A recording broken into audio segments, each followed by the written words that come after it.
অন্তর্বর্তী সরকারের যুব ক্রীড়া উপদেষ্টা ও জুলাই আন্দোলনের অন্যতম সংগঠক আসিফ মাহমুদ সজীব ভুঁইয়া রচিত জুলাই জন্মভূমি অথবা মৃত্যু বইটি নিয়ে চলছে আলোচনা সমালোচনা।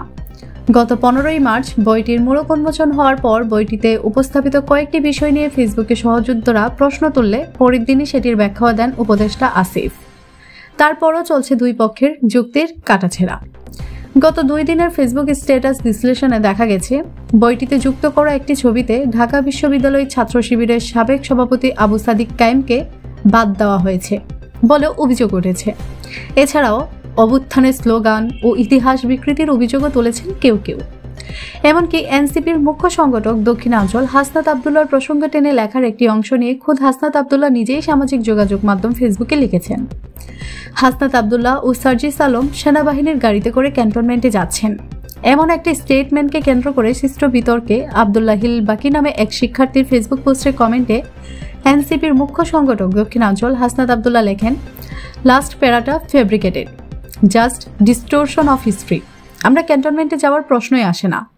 কাউরান বাজার থেকে জুরাইদ সাকিব ভাই আমাকে গাড়িতে তুলেন। গাড়ি বিশ্ববিদ্যালয়ের দিকে যাচ্ছিল। আসিফ প্রথমে কল দিয়ে বলে এএফপির অফিসে যেতে। ইন্টারকন্টিনেন্টাল ক্রস করে গাড়ি পৌঁছালে আমি নেমে যাই। তখন আসিফ কল করে বলে, আপনি চ্যানেল 24 অফিসে আসেন। সাথে সাথে আমি সার্জিসকে কল দিই। সার্জিস তখন বাংলা মোটরের দিকে ছিল। ওখান থেকে সার্জিসকে সাথে নিয়ে আমরা চ্যানেল 24 অফিসে যাই।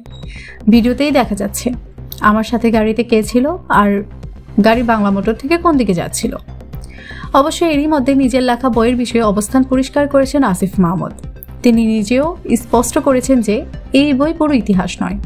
তিনি লিখেছেন, বইটা জুলাই গণ অভ্যুত্থানে আমার ব্যক্তিগত অভিজ্ঞতার সংক্ষিপ্ত বর্ণনা, সম্পূর্ণ গণ অভ্যুত্থানের ইতিহাস না। জুলাই মাতৃভূমি অথবা মৃত্যু বইটা আমার চোখে গণ অভ্যুত্থানকে যেভাবে দেখেছি সেই অভিজ্ঞতার সংক্ষিপ্ত বর্ণনা উল্লেখ করে তিনি বলেন, ব্যক্তি আসিফ মাহমুদের গণ অভ্যুত্থানের অভিজ্ঞতাকে সম্পূর্ণ গণ অভ্যুত্থানের ইতিহাস হিসেবে ধরে নেওয়া ভুল হবে। গণ অভ্যুত্থানের ইতিহাস তখনই পূর্ণতা পাবে যখন অন্তত আরও কয়েকশো জন তাদের অভিজ্ঞতা লিখবে। এছাড়া বইটি সংক্ষিপ্ত, এখানে অনেক বড় ঘটনাকেও এক লাইনের মধ্যে নিয়ে আসা হয়েছে। মাত্র 120 পৃষ্ঠায় আমার নিজের অভিজ্ঞতার বিস্তারিত বর্ণনা সম্ভব নয়।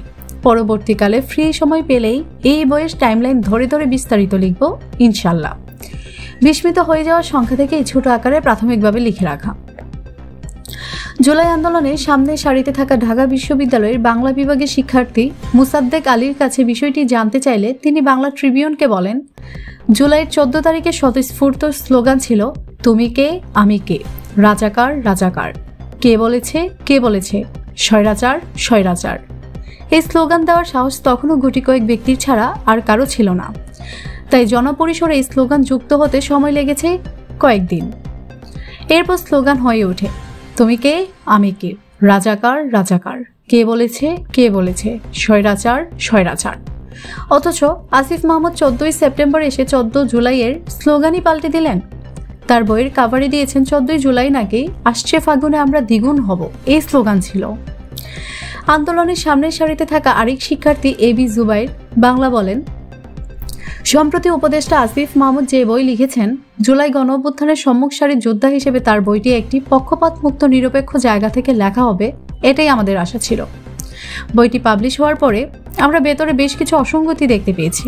তিনি নিরপেক্ষতার জায়গা থেকে লিখতে পারেননি বলেই মনে হয়েছে।